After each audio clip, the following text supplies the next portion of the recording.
الخير لي مفتوح فيه يبوح فيض الروح عرج العشق بين الدور عبر الروح. Assalamualaikum warahmatullahi wabarakatuh. Hai anak-anak, bertemu lagi kita pada video pembelajaran PAI dan Budi Pekerti, dimana pada pembahasan kali ini kita akan membahas jujur sebagai cerminan kepribadian. Di sini ada dua subtema, yaitu makna jujur dan dalil kejujuran.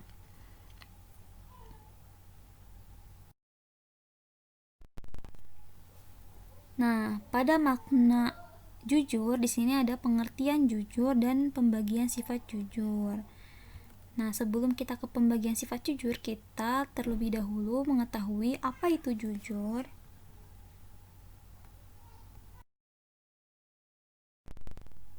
Jadi, jujur itu secara bahasa siddiq, yang berarti benar atau berkata benar atau juga nyata. Sementara menurut istilah yaitu kesesuaian antara ucapan dan perbuatan, kesesuaian antara informasi dan kenyataan, ketegasan dan kemantapan hati, serta sesuatu yang baik yang tidak dicampuri kedustaan, di mana dusta itu merupakan lawan dari jujur, di mana dusta itu memiliki arti bohong.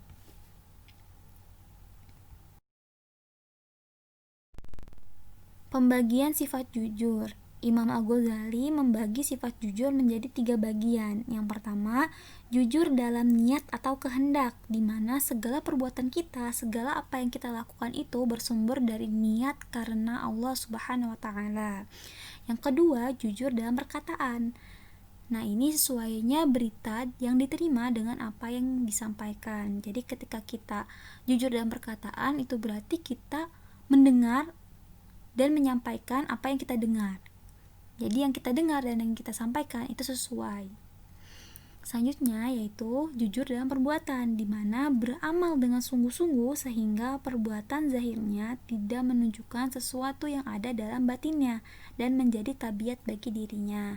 Atau secara singkatnya, jujur dalam perbuatan ini di mana perbuatan kita itu berdasarkan atas kenyataan dan informasi yang baik yang kita dapat. Perbuatan kita baik dan mengarah kepada kebenaran.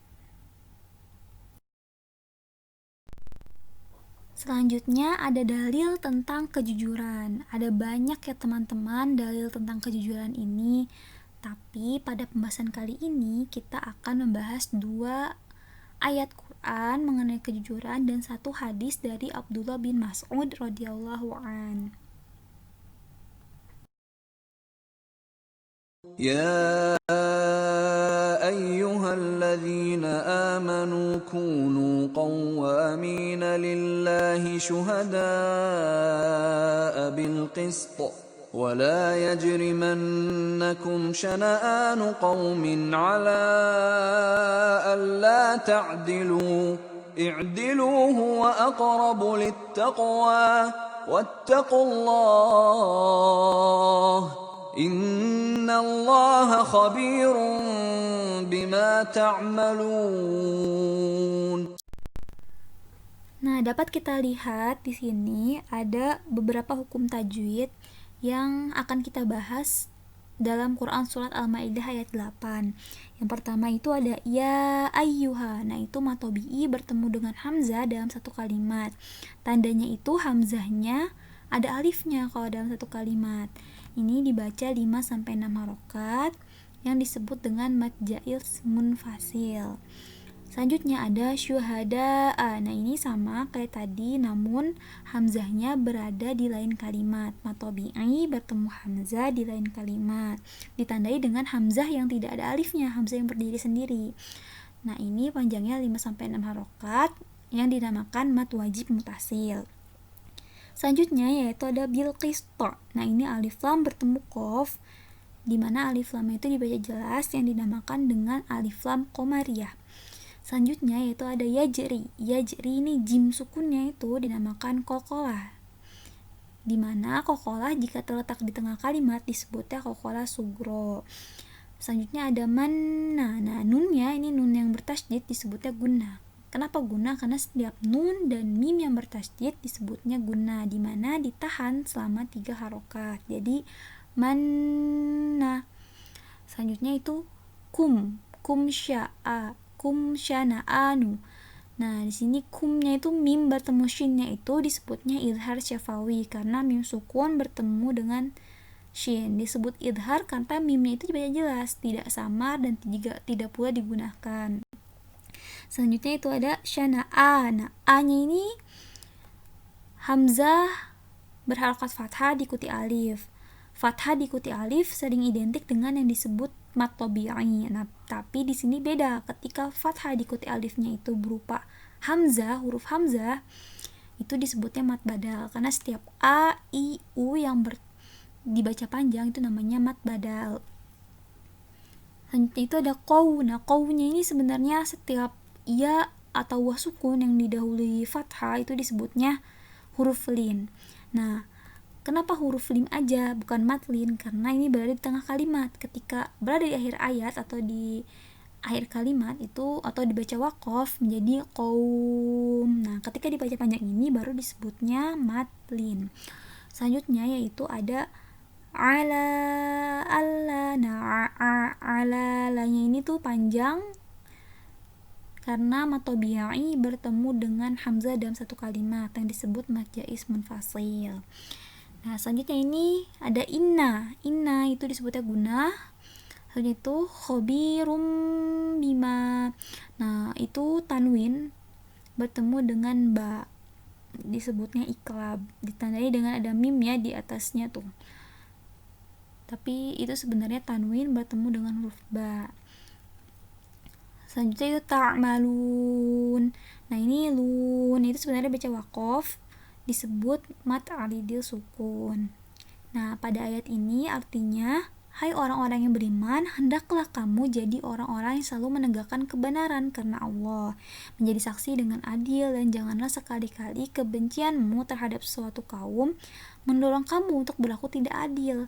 Berlaku adillah karena adil itu lebih dekat kepada takwa, dan bertakwalah kepada Allah, sesungguhnya Allah Maha mengetahui apa yang kamu kerjakan.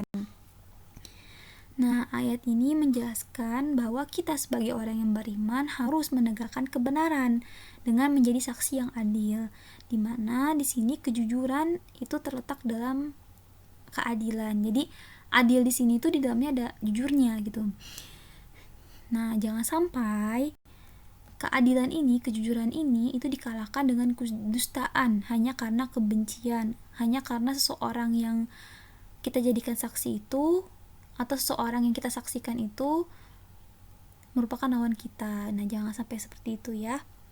Kita harus berperilaku atau menegakkan keadilan.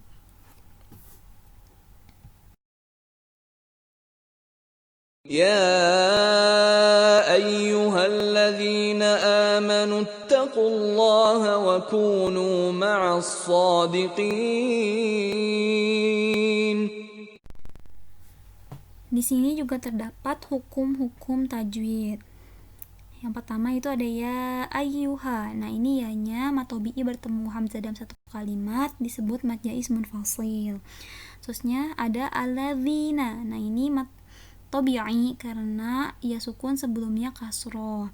Selanjutnya itu ada amanu. Nah, setiap a, i, u yang dibaca panjang dinamakan mat badal.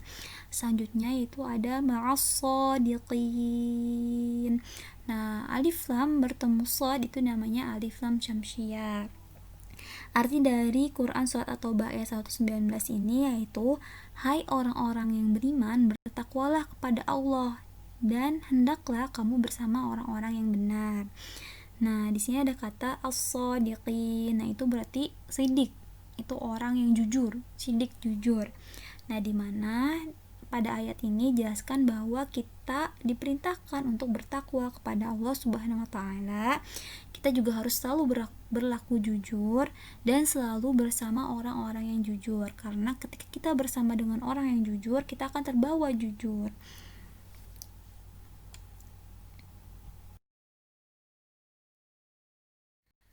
Selanjutnya, di sini ada hadis mengenai kejujuran. dari Abdullah bin Mas'ud radhiyallahu an. An Abdullah bin Mas'ud radhiyallahu an qala Rasulullah sallallahu alaihi wasallam, "Alaikumul bisidqi fa inna sidqa yahdi ilal birri wa innal birra yahdi ilal jannati wa ma yazalu ar-rajulu yasduqu wa yataharras sidqa hatta yuktaba 'indallahi siddiqa wa iyyakum wal kadhiba fa innal kadhiba yahdi ilal fujur wa innal fujura yahdi ilan nar wa ma yazalu ar-rajulu yakdhibu wa yataharral kadhiba hatta yuktabu 'indallahi kadzdzaba." Diriwayatkan dari Abdullah bin Mas'ud radhiyallahu an, Rasulullah sallallahu alaihi wasallam bersabda, "Hendaklah kamu berlaku jujur, karena kejujuran menuntunmu pada kebenaran dan kebenaran menuntunmu ke surga. Dan senantiasa seseorang berlaku jujur dan selalu jujur sehingga dia tercatat di sisi Allah sebagai orang yang jujur. Dan hindarilah olehmu berlaku dusta, karena kedustaan menuntunmu pada kejahatan dan kejahatan menuntunmu ke neraka. Dan seseorang senantiasa berlaku dusta dan selalu dusta sehingga dia tercatat di sisi Allah Subhanahu wa taala sebagai pendusta." Nah, hadis ini menjelaskan tentang kejujuran, di mana kejujuran itu identik dengan kebenaran, dan kebenaran itu akan menghantarkan kita kepada surga. Sebaliknya, dusta itu identik dengan sesuatu hal yang buruk, suatu hal yang jahat, kejahatan, di mana kejahatan ini akan menghantarkan kita kepada neraka. Dan senantiasalah kita menjadi terbiasa untuk berjujur, berperilaku jujur, sehingga nanti ketika kita meninggal itu kita menjadi orang yang jujur, tercatat menjadi orang yang jujur, karena kita nggak tahu kan kapan kita meninggal atau kapan catatan kita itu dijadikan sebagai orang yang jujur. Nah, maka ketika kita terbiasa berperilaku jujur akan tercatat sebagai orang yang jujur. Dan ketika kita berperilaku dusta, maka seseringnya kita berlaku dusta, maka kita akan tercatat sebagai orang yang pendusta.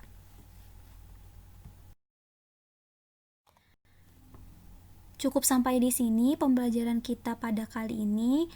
Selanjutnya kalian dapat membuka Google Classroom dengan mengklik di bawah ini untuk melihat tugas kalian. Nah, bagi yang menggunakan PowerPoint, atau kalian bisa lihat di deskripsi video, atau juga kalian dapat melihat dari grup WhatsApp. Silakan mengerjakan dan jangan lupa absen ya. Assalamualaikum warahmatullahi wabarakatuh.